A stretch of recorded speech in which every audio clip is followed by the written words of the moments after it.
Hello everyone, welcome again. I am doctor S P Gupta.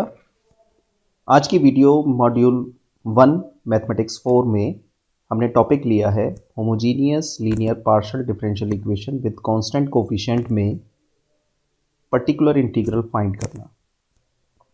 तो जैसा मैंने आपको बताया कि homogeneous PDE with constant coefficient की general form phi D comma D dash of Z equals to F of X Y. Last video में left side से C F निकालना आपने सीखा है, how to find C F, ये आपने सीखा है।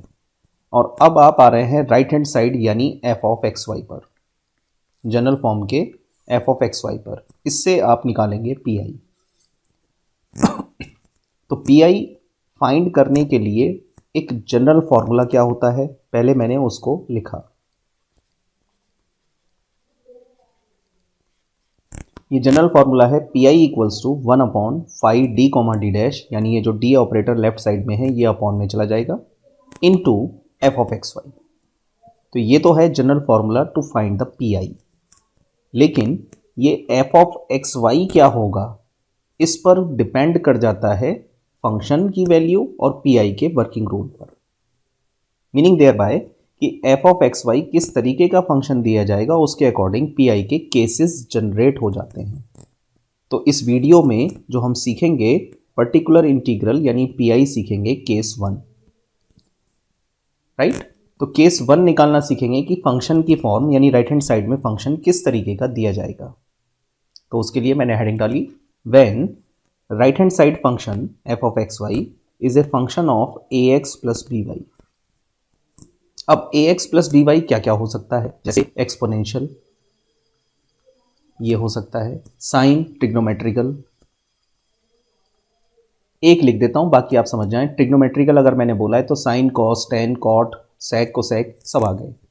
इसी तरीके से लॉगरिथम, राइट। इसी तरीके से अलजेब्रिक।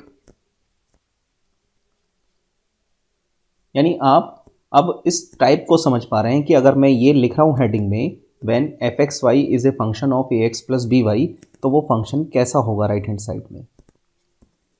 इनमें से किसी भी तरीके का फंक्शन राइट हैंड साइड में अगर है जिसमें अंदर वैल्यू पर ए एक्स प्लस बी वाई हो, फंक्शन भले ही एक्सपोनेंशियल हो, ट्रिग्नोमेट्रिक हो, लॉगरिथम हो, अलजेब्रिक हो, इनवर्स हो, कुछ भी हो, लेकिन अंदर फॉर्म होनी चाहिए ए एक्स प्लस बी वाई। अगर राइट हैंड साइड आपको ऐसी दिखती है तो आप पी आई के केस 1 में हैं। और पी आई का केस 1 की वर्किंग रूल कहती है स्टेप 1। सबसे पहले स्टेप 1 देखें। स्टेप 1 में ये कहा कि replace D by A and D dash by B. Meaning there by कि अपने न्यूमेरिकल में आप कंपेयर करेंगे। जैसे मान लीजिए न्यूमेरिकल दिया है e की पावर 2x प्लस 3y, ये दिया गया है। तो आप इस पार्ट को कंपेयर करेंगे किससे, इससे। और जब कंपेयर करेंगे तो वैल्यू मिल जाएगी a की और b की। जब a और b की वैल्यू मिल जाए तो स्टेप 1 कहती है कि जो phi D comma D dash है, ये जो अपॉन में phi D comma D dash है, ये दिस वन, इस phi D comma D dash में d की जगह तो a पुट कर दें और d डैश की जगह b पुट कर दें। और ये पुट करने के बाद किसमें, phi D comma D dash में, तो आपको मिलेगा फाई ए बी। जब पुट कर देंगे तो क्या बन जाएगा, फाई ऑफ ए बी। और इस फाई ए बी को चेक करें कि क्या ये जीरो तो नहीं है। अगर ये जीरो नहीं है, कंडीशन देखना कि अगर ये जीरो नहीं है, if phi of A B is not equal to zero, तो उस कंडीशन में फिर आप आ जाएंगे स्टेप 2 में। स्टेप 2 कहती है कि फिर जो आपका फंक्शन है ए एक्स प्लस बी वाई का, इसको ए एक्स प्लस बी वाई की जगह यू लिख दें। तो फंक्शन किस में कन्वर्ट हो जाएगा, एफ ऑफ यू में। किससे, F of A X plus B Y होगा राइट हैंड साइड में, वो कन्वर्ट हो जाएगा एफ ऑफ यू में। और फिर इसको एन टाइम इंटीग्रेट कर दें विद रिस्पेक्ट टू यू। ये एन टाइम क्या पता लगेगा हमें, एन टाइम का मतलब है कि उस सवाल में मैक्सिमम ऑर्डर क्या दिया गया है। मान लीजिए मैक्सिमम ऑर्डर 3 दिया गया है तो n की वैल्यू 3 हो गई, 3 टाइम इंटीग्रेट कर दें। अगर मैक्सिमम ऑर्डर 2 दिया गया है तो 2 टाइम इंटीग्रेट कर दें एफ यू को। और जो निकल कर आएगा वो उसका पीआई बन जाएगा। ये पीआई का स्टैंडर्ड फॉर्म हो गया। और जब पीआई निकल जाए तो लास्ट में यू को रिप्लेस कर दें ए एक्स प्लस बी वाई से, जो आपने पुटिंग की है स्टेप 2 में, तो यहाँ से डिज़ायर्ड पीआई मिल जाएगा। तो ये पहली 3 स्टेप में ख़त्म हो जाता है न्यूमेरिकल का पीआई यदि phi of A B not equal to 0 है। एक बार और रिपीट कर रहा हूँ। सबसे पहले कंपेयर करके राइट हैंड साइड के फंक्शन को कंपेयर करके ए और बी निकालें और उस ए और बी की वैल्यू को पुट कर दें डी की जगह ए, डी डैश की जगह बी, किस में, phi D comma D dash में। यहाँ से आपको फाई ए बी एक फंक्शन मिलेगा, या तो वो 0 होगा या वो 0 नहीं होगा। तो पहले समझते हैं 0 नहीं होने पर। अगर वो 0 नहीं है तो फिर जो आपके फंक्शन में A X plus B Y है इसको यू मान लीजिए, तो function A X plus B Y convert हो जाएगा फंक्शन ऑफ यू में। इस फंक्शन ऑफ यू को एन टाइम, मैंने जनरली लिखा है एन टाइम, लेकिन what is the meaning of N time? N time का मतलब है maximum order of the given differential equation. उतने टाइम इसको इंटीग्रेट कर दें। इंटीग्रेट करने के बाद जो रिजल्ट आएगा उस रिजल्ट में यू को रिप्लेस कर दें ए एक्स प्लस बी वाई से, जिससे आपको आपका पी आई फाइंड हो जाएगा केस 1 में। लेकिन ये 3 स्टेप तब लगेंगी कंप्लीट पीआई के लिए जब phi A B not equal to 0 है। इसीलिए मैंने इसको रेड में बॉक्स में बंद किया है कि ये ध्यान रखें सभी कि जब phi A B not equal to 0 है तब ये अप्लाई है। लेकिन मान लीजिए केस ऐसा आया किसी सवाल में कि आपने डी की जगह ए, डी डैश की जगह बी पुट किया और फाई ए बी 0 बन गया, तो उस कंडीशन में हम उस केस को कहेंगे केस ऑफ फेलियर, कि ये फॉलोइंग पुटिंग पर फेल हो रहा है। और जब ये फेल हो रहा है तो इससे बाहर आने के लिए हमें क्या प्रोसेस लगाना होगा? इससे बाहर आने के लिए हमें प्रोसेस लगाना होगा कि न्यूमरेटर में हम मल्टीप्लाई करें एक्स से और डिनोमिनेटर को डिफरेंशिएट करें with respect to D. Denominator में क्या है? Phi D comma D dash. इसको डिफरेंशिएट कर दें partially with respect to D और न्यूमरेटर में मल्टीप्लाई कर दें एक्स से। तो ये उस केस फेल से बाहर निकलने का प्रोसेस हुआ। तो जब इतना काम कर देंगे तो आपके पास अब डिनोमिनेटर में बन जाएगा phi dash D comma D dash, ये बन जाएगा। जैसे ही ये बन जाए उसके बाद स्टेप 5 में जो ऊपर आपने प्रोसेस लगाया था फिर दोबारा से लगा दीजिए, फिर पुट कीजिए डी की जगह ए, डी डैश की जगह बी। लेकिन इस बार ये पुटिंग किस में चल रही है? फाई में नहीं चल रही है, वो तो केस फेल कर रहा है। अब चल रही है फाई डैश में। तो जब फाई डैश में ये पुटिंग करेंगे तो पुटिंग करने के बाद फिर चेक करें कि क्या ये रिजल्ट 0 आया है या 0 नहीं है। अगर ये 0 नहीं है तो उस कंडीशन में आप क्या करें? ए एक्स प्लस बी वाई को यू मान लें और एफ यू को इंटीग्रेट करें अब n-1 टाइम। और n मैंने ऊपर क्या बताया? Maximum order.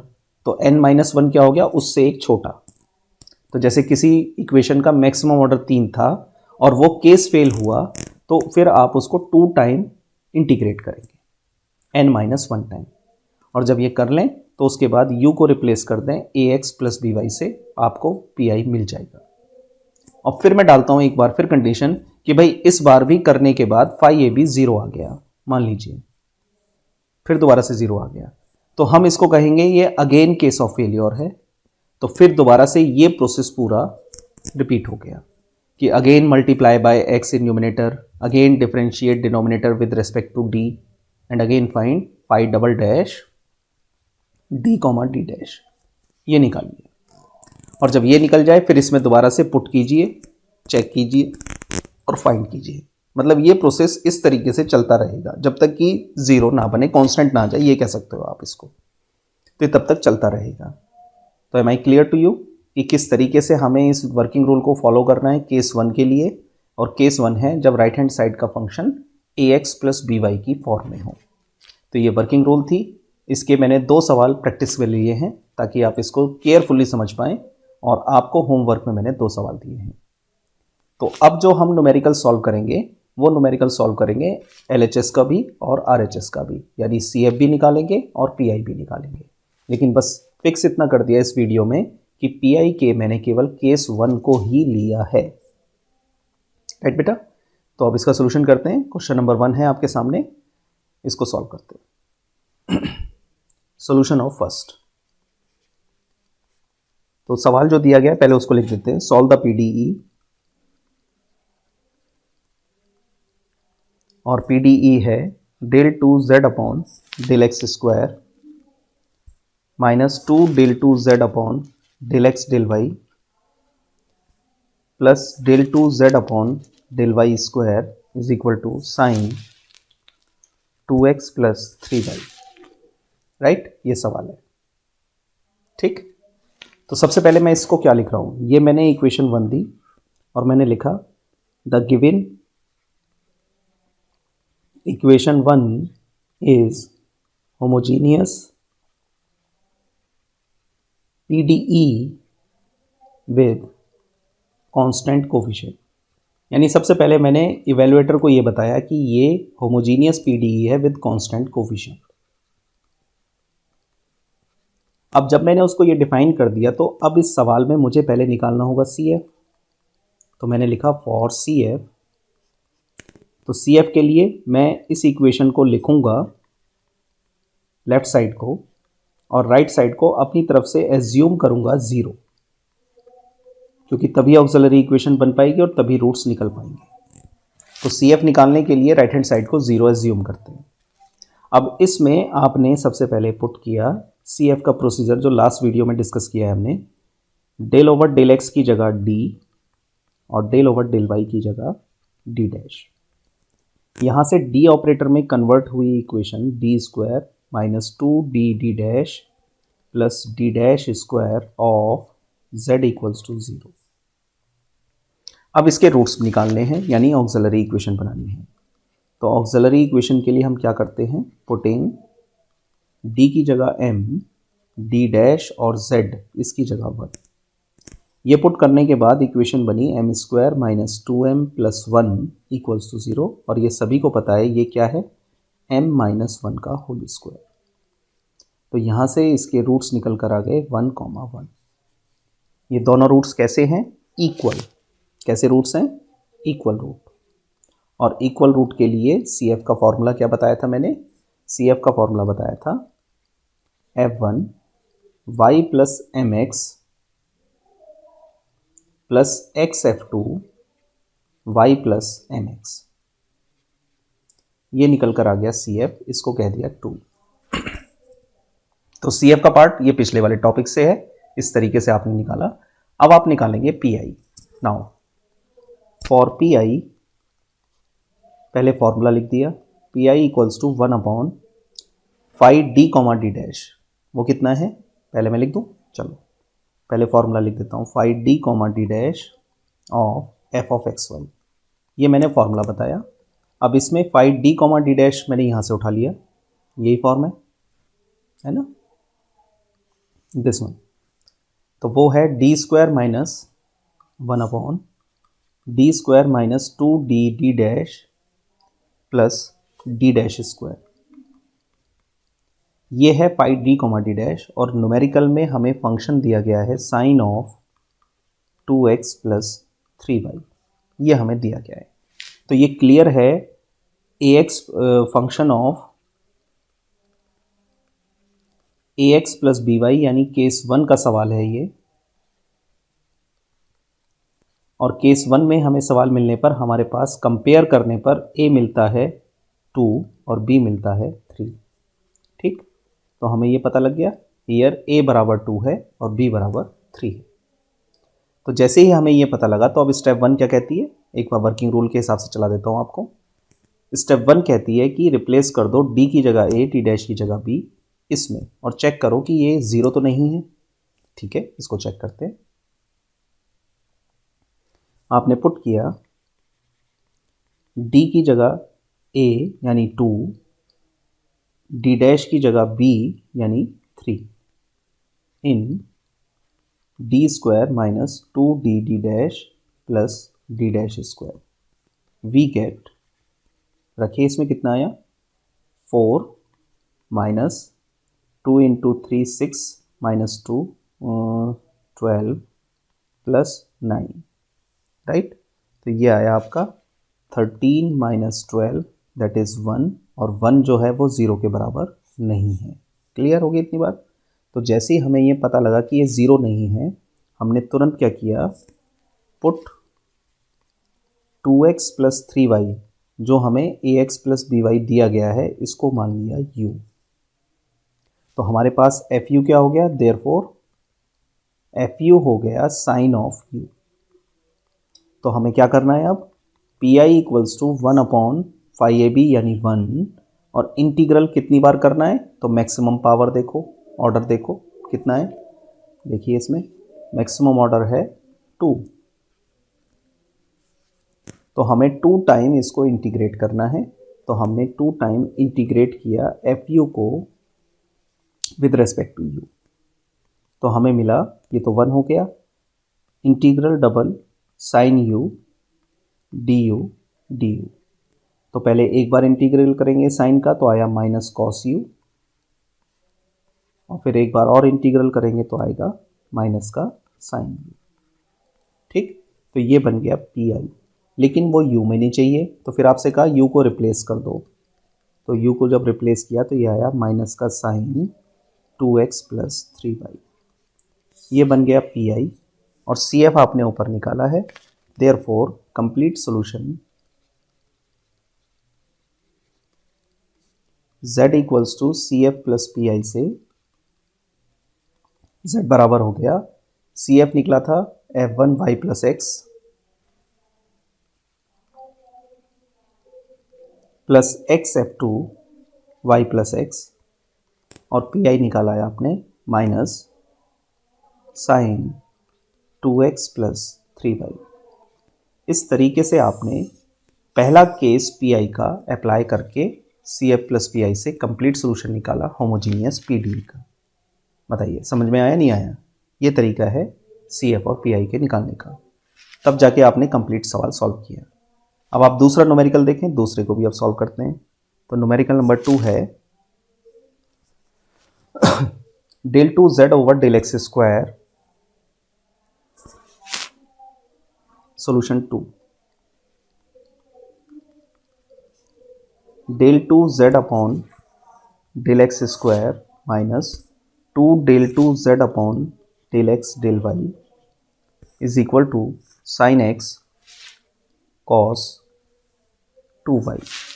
यानी अब आपको राइट हैंड साइड का फंक्शन ऐसा मिल रहा है कि जो अभी फिलहाल ax प्लस by की फॉर्म में नहीं है, नॉट इन द फॉर्म।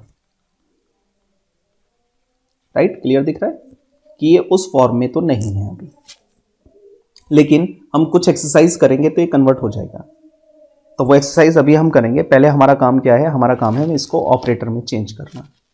तो ये इक्वेशन अगर मैं पुट कर दूं डेल ओवर डेल एक्स की जगह d और डेल ओवर डेल y की जगह d डैश, तो ये इक्वेशन कन्वर्ट हो जाएगी D square minus 2d dash of z is equal to sine x into cos 2y। इसको 1 दे दो। ठीक, तो पहला काम तो LHS निकालने का है, यानी CF निकालने का। फॉर CF आपने इक्वेशन ली D square minus 2d dash of z equals to 0, और इसमें पुट कर दिया d की जगह m, d डैश और z की जगह 1। तो यहाँ से ऑक्सिलरी इक्वेशन बनी m square minus 2m equals to 0। m common निकाला क्योंकि वैल्यूज निकालनी है, m माइनस 2 इक्वल्स टू 0, तो m बराबर मिला 0 एंड 2। और ये दोनों ही रूट्स कैसे हैं, डिस्टिंक्ट। और जैसे ही आपको डिस्टिंक्ट मिला तो अब फॉर्मूला क्या बना CF का, f1 y plus 0x plus f2 y plus 2x। और जब इसको सॉल्व कर लिया यानी फाइनल CF आपने लिखा f1 y plus f2 y plus 2x, ये मिल गया CF। आधा काम खत्म, CF निकल गया। अब आप आते हैं PI पर। तो PI का स्टैंडर्ड फॉर्मूला वो लिखा आपने, और PI 1/5d d डैश, वो है d square minus 2d dash, और इसके साथ जो फंक्शन दिया गया है हमें राइट हैंड साइड में वो दिया गया है sine x into cos 2y। Right, तो आप इसमें अभी क्योंकि ये A X plus B Y का फंक्शन नहीं है तो आप अपनी तरफ से 2 की मल्टीप्लाई करेंगे और 2 का डिवाइड कर देंगे इक्वलिटी के लिए। तो अब ये फॉर्म बन गया 2 साइन ए इंटू कॉस बी, और इसका रिजल्ट क्या होता है? इसका रिजल्ट होता है साइन ए प्लस बी प्लस साइन ए माइनस बी, राइट। इस फॉर्मेशन को इसमें अप्लाई किया तो 1/2 D square minus 2 D dash of sine X plus 2y plus sign X minus 2y, right. ये आपको मिल गया। तो अब आप देखेंगे कि इस फॉर्म में तो नहीं था ए एक्स प्लस बी वाई का, लेकिन इस फॉर्म में A X plus B Y मिल रहा है, राइट। तो अब मैं इसको दो पार्ट में अलग अलग तोड़ दूंगा, यानी एक पार्ट मेरा हो गया 1/2 D square minus 2 D dash of sine X plus 2y plus 1/डी square minus 2 D dash sine X minus 2y, ठीक। ये मेरा पी आई बना और इसको मैंने दे दिया इक्वेशन 2। इसको माना मैंने P1, इसको माना मैंने P2, और P1 P2 को मैं अलग अलग सॉल्व कर रहा हूँ, ठीक, जिससे सारी चीज़ इजीली सॉल्व होती चली जाए और पता भी रहे किसका क्या वैल्यू है। तो यहाँ पर कंपेयर करने पर मुझे A बराबर मिल रहा है 1 और B बराबर मिल रहा है 2। जब मैंने ये पुट किया D की जगह 1, D डैश की जगह 2, किसमें? In D square minus 2 D dash, तो मुझे कितना मिला? 1 का स्क्वायर 1 और 2 2 जा 4, तो ये मिला मुझे माइनस का 3, राइट। इतना तो -3 मिलने पर ये नॉट इक्वल टू 0 है, तो तुरंत मैंने क्या किया? x प्लस 2y को u मान लिया। तो मेरा जो फंक्शन है देयरफॉर एफ यू कितना हो गया? Sine u। तो अब मुझे साइन u को इंटीग्रेट करना है कितनी पावर? 2 बार। तो पी आई मेरा हो गया, यानी P1 निकल कर आ गया मेरा 1/-3 इंटीग्रेट 2 टाइम, क्योंकि मैक्सिमम 2 ऑर्डर है तो 2 टाइम साइन यू को मुझे इंटीग्रेट करना है। तो ये मुझे मिला माइनस का 1/3 साइन यू का माइनस कॉस यू 1 टाइम, और फिर एक बार और करेंगे तो ये मिल जाएगा साइन यू। ये मिला मुझे P1, और अभी इसको भी चेंज कर लो 1/3 साइन एक्स प्लस 2y, ये हो गया P1, ठीक। अब ऐसे ही P2 को लिखो 1/डी स्क्वायर माइनस 2 डी डैश, और इस बार फंक्शन है मेरे पास x minus 2y sine x minus 2y। x minus 2y को जब कंपेयर करोगे तो आपको a बराबर तो 1 मिला, लेकिन b बराबर मिला इस बार -2, और जब ये पुट करोगे आप d की जगह 1, d डैश की जगह -2 in D square minus 2 D dash, इसमें तो डी स्क्वायर तो हो गया 1 माइनस, और ये -2 है तो ये हो जाएगा 1 + 4 यानी 5, और ये भी 0 नहीं है। तो इसके लिए भी फॉर्मेशन क्या बना? क्योंकि ये 0 नहीं है तो 2 बार इंटीग्रेट होगा, तो आपने x माइनस 2y को क्या मान लिया? u, देयरफॉर एफ यू हो गया आपका साइन यू, और फिर दोबारा से साइन यू को इंटीग्रेट करना है, तो 1/5 2 time integral sine u d u, तो आपको मिला अब ये 1/5 minus cos u integration d u, यानी माइनस साइन यू अपॉन 5, और जब u की वैल्यू रख देंगे तो ये आ जाएगा -1/5 साइन x माइनस 2y। तो ये बन गया P2। अब P1 और P2 की वैल्यू को उठा के रख देंगे हम इक्वेशन 2 में, तो from 2 P I equals to 1/2 तो बाहर है, P1 निकल कर आया है 1/3 साइन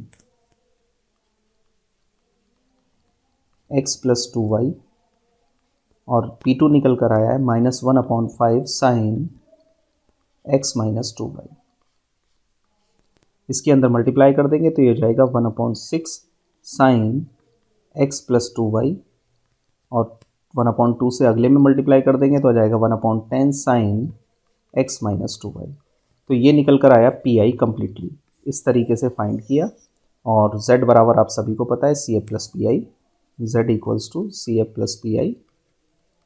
सी एफ हमने निकाला था, इसमें इक्वल रूट्स आए थे तो सी एफ हमारा था f1y, डिस्टिंक्ट रूट्स थे इसमें f1y और f2y प्लस 2x। तो ये मिला हमें f1y plus f2y plus 2x। ठीक, ये तो हो गया C F plus P I आ गया आपका 1/6 sine x plus 2y minus 1/10 sine x minus 2y। इस तरीके से आपने कंप्लीट सॉल्यूशन निकाला डिफरेंशियल इक्वेशन का, जो कि थी homogeneous PDE with constant coefficient. तो प्रोसीजर समझ में आ रहा है किस तरीके से हम केस 1 के न्यूमेरिकल को सॉल्व करते हैं। तो ये थी working rule and numerical portion. अब आप ये कंसेप्ट दोनों सवालों में इसमें अप्लाई करें। इसमें क्लियर आप देख रहे हैं, ऑर्डर 2 सेम है, कोफिशिएंट कांस्टेंट है, होमोजीनियस पीडीई है। यहाँ पर 2 से मल्टीप्लाई 2 से डिवाइड करेंगे तो 2 cos a cos b का फॉर्मूला लगाएं तो ये कन्वर्ट हो जाएगा ax प्लस बी वाई में, और ये दूसरा वाला ऑलरेडी है। तो फिर P1 P2 P3 तीन मानकर अलग अलग सॉल्व करें, उसकी वैल्यू को पुट करें, तब जाके ये मिलेगा। ठीक, इस तरीके से निकालें और z बराबर C F plus P I हो गया। अगले सवाल में मैंने आर एस टी की फॉर्म में दिया है तो पहले डेल की फॉर्म में लाओ, फिर उसके बाद डी की फॉर्म बनाओ। इस तरीके से चेंज करना है। ये ऑलरेडी दोनों अलग अलग फॉर्म में दिए गए हैं तो P1 P2 मानकर सॉल्व कर सकते हो।